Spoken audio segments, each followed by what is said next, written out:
This is going to be the very first thing in the film. Yeah. Okay. Seth? Hmm? You gonna say hi? Don't be rude. Say hi. I don't like the look of these people. Don't be... Wow. Hi. I kind of like that. That was nice. Hi, my name's I'm Frank. Lillian. And this is our documentary about- project. We're... I'm Lillian. I'm Seth. And we're missing Austin. And what we're going to do is we're going to show you a documentary about John Deere construction.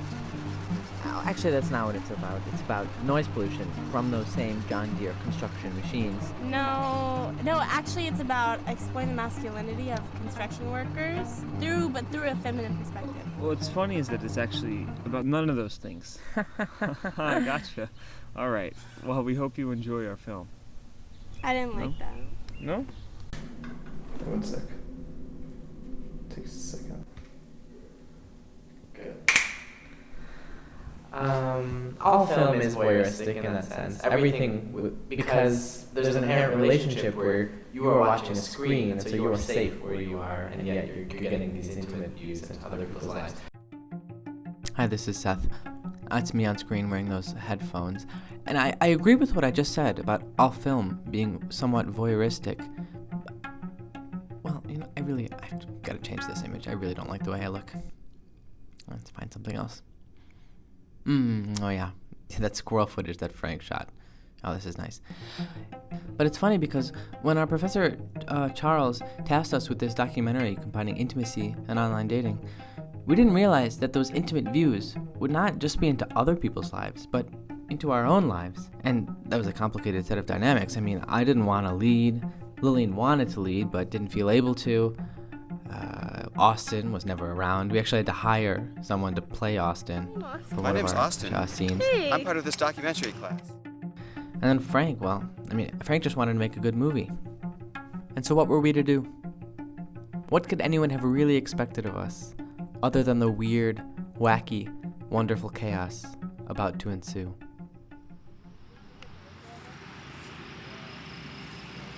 It's that feeling deep inside when you've got them butterflies. It's that feeling that you can never satisfy.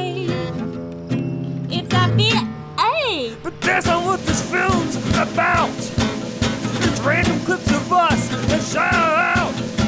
Can you believe we're making this? The feeling up as if to earn our bliss. Hey! Hit it. Actually, Frank, it's quite a bit more complicated. Process-oriented filmmaking with a self-reflexive tone. One cannot film reality without constructedness, and we as filmmakers attempt to show you this. Who's singing here? Austin! Austin! Austin! I swear I saw him earlier. I just saw him. He was just here. He was He just was just here. Well, we have to do this Should now. we check for him? No, we're not Not checking enough for time him. for that. Okay. Let's just do it. Ready? It's that feeling deep inside. It's that feeling deep inside. Deep inside. It's that feeling. When everything else is shit! It's that feeling deep inside when you've got them butterflies. When we started making this documentary, I thought I'd get to make something about online dating.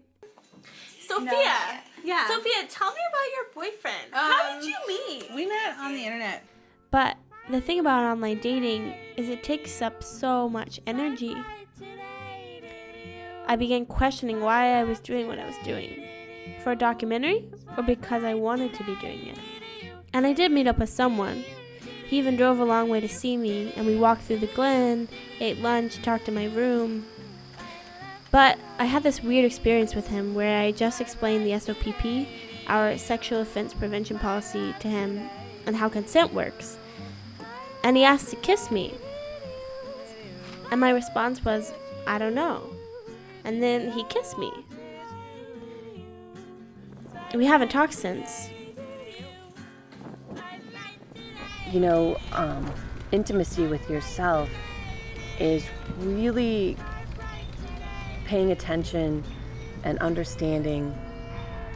And it takes time, and it's painful because sometimes I look at things and I'm like, oh my gosh, I'm so clumsy in that arena. I wish I were better. And it's hard to not want to run away from conflict or from projects I haven't finished or things like that. Like sometimes that intimacy with myself is a truth telling that isn't easy to hear. I think that making a documentary about intimacy with a group of men has been triggering for me. Because I don't think I've ever had an intimate relationship with a man that felt really, truly supportive and loving, or with a man that I really fully trusted. Is that all you have to say? Are you serious? Do you want me to answer this question? Yeah. Can you imagine it being very challenging to make a documentary about intimacy with three men that you really don't know intimately at all? Is this your charge? Yeah. Well, you don't have to know them intimately. You're just asking them what intimacy is, right?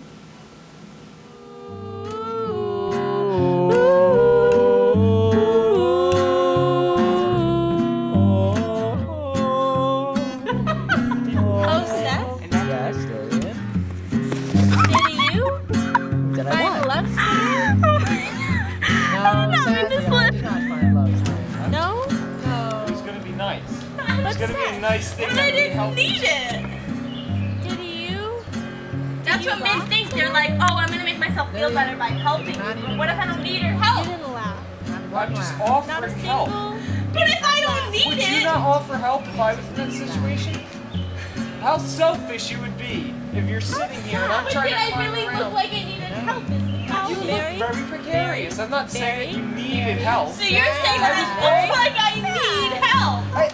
Because you were standing on top of the fucking tractor and you were. Yes.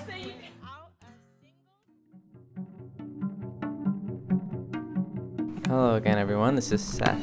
I was out at the John Bryan basketball court playing with my friend Justin, filming, and then we sat down. And then all of a sudden, I hear this voice, Basically, yeah. Do you want to be in it? and I Okay, I turn, have a question. Wait. and there are these three girls. And I realize I know two of them, actually, from my time working at the Yellow Springs Kids Playhouse. And they tell me what they're doing. We're just trying to get her first kiss. Nope. Who's her? I don't want it with them. I don't want it. Definitely. Wow. You could kiss him. Nope. His name's Justin. I don't know if he wants to kiss you. And this story was so exciting to me. Intimacy and youth and the possibility and excitement of a first kiss. And I tried to follow up. I tried to, ask them if I could follow their journey, but they really just kind of shut me down and said they weren't interested. Okay, have fun. Good luck on your search. And that seemed like that was that. Nothing more than a missed opportunity. But Charles really liked them, and my group members thought it was interesting, so they urged me to follow up. And so I called Miriam's mother a few times. Your call has been forwarded to an automated voice messaging system. And then there were all these sightings. Frank and Lillian saw them over on campus a few times, and they would text me or call me and say, Seth, I just saw the high school girls at the library or on the steps of Maine. And here I would go, it wasn't them, or they were already gone or something. But then eventually we did get a response from Haley, and Haley said she wasn't interested. But I thought, Haley wasn't the one I knew that well anyway. I really knew Miriam. So if I could still get in contact with Miriam, she would say yes, and she could just fill me in on what else happened that night. And then one day, I'm at the theater and she shows up all of a sudden with her mom. They're actually looking for the YSKP rehearsal. And I'm so excited, and I go up to her and I wanted to pull her aside from her mom because I didn't think her mom would be that thrilled with me, my asking her about this. But I just asked in front of her, I said, oh wait, Miriam, did anything else happen that night? Would you want to film, but be in our documentary and talk about maybe what else happened? And she just coldly and bluntly cut me down and said, nothing else happened. I don't want to be part of your documentary. And I felt really hurt and really shut down.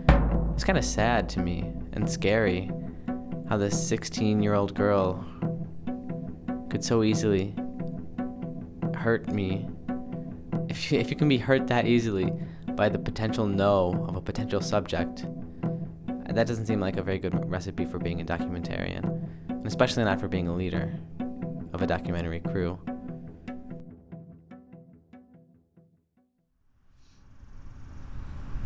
We're such a great documentary team. Oh, God, we are really good. We make really nice shots together. I think we even rival. Who are those? The Maisels? The famous Maisels. The documentary team. We need to say something more substantial in this segment. Yeah, we need to talk more directly to the audience about our film. So, you may be figuring out what this film is about. No. Well, what are we going to say?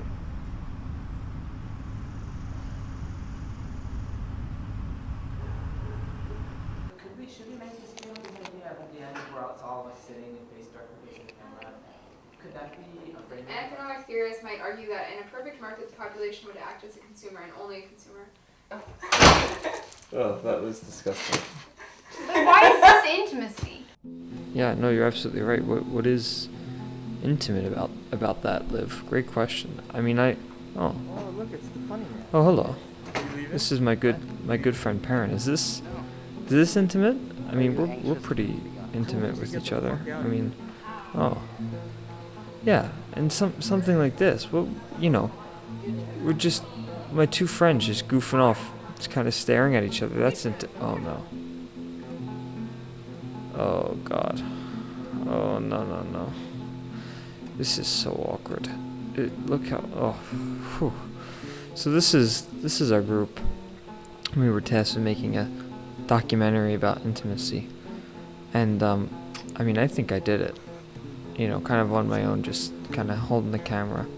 I think because what's more intimate than kissing someone, So I figured it out, and yeah, and I think this is my team celebrating. I fixed it. I fixed everything, and everyone's just kind of celebrating me.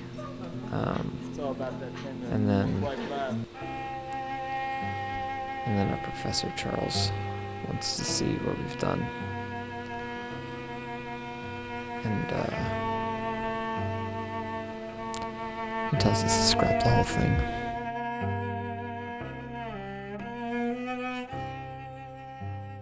She and a friend of hers named Laurel Pastor, yeah, were talking, and Hazel was saying, she really would like to have a man, and but there was nobody that sort of seemed attractive to her. And she says, of course it's Bill, but who'd be interested in Bill? And Laurel says, oh, I don't know, Bill's not so bad. He has a good sense of humor. And, it's one thing and another. And so we got together. People think that a prerequisite for a good marriage is what really should be the result of a good marriage. That if both people really put themselves into it, I'm not saying you could love anybody, but there are a lot of people that you could have a really good, loving relationship with. And I think we've had a good one.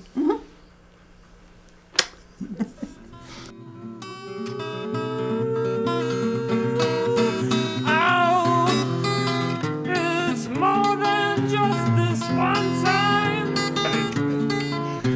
It's more than anything. It's more than just this rhyme.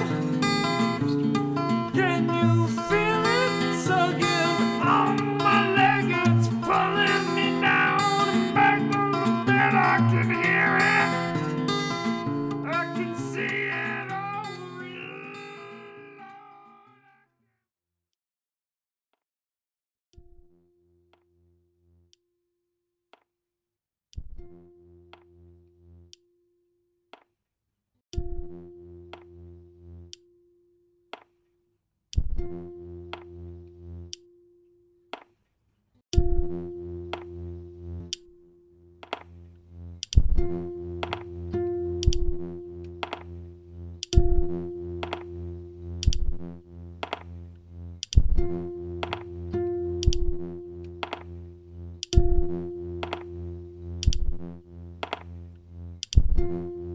Hello, my name is Austin, and I'm the project group member from hell.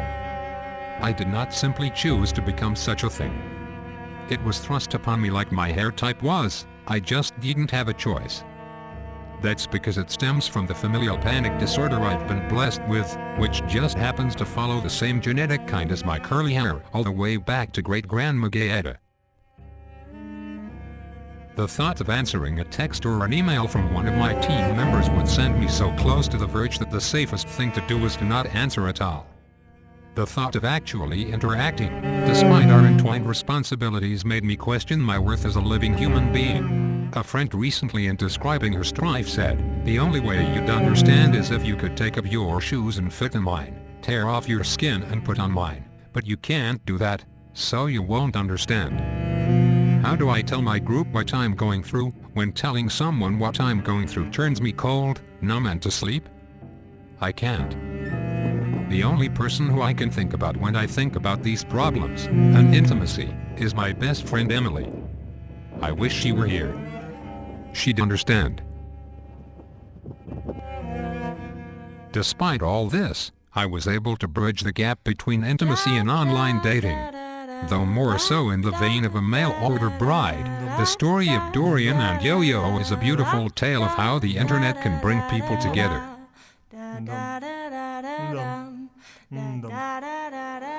A little over a year ago, I saw a picture of a little dog on a website, and even though it was a really inopportune time for me to have a dog, I knew that he was the one. I didn't actually see him in person until I went to go pick him up. And the moment I laid eyes on him, I knew that we were soulmates.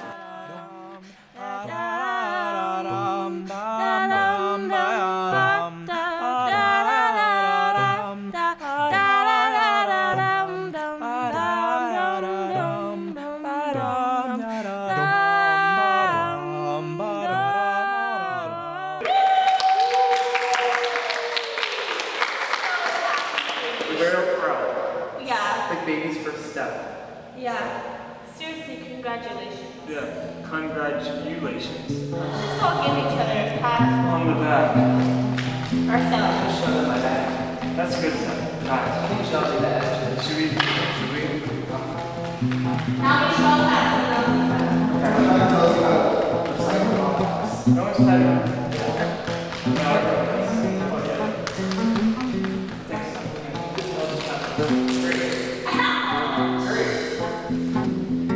Why don't you turn to someone, one of your neighbors, ask first, of course. Yeah, consent is mandatory. And then pat their back. Don't pat.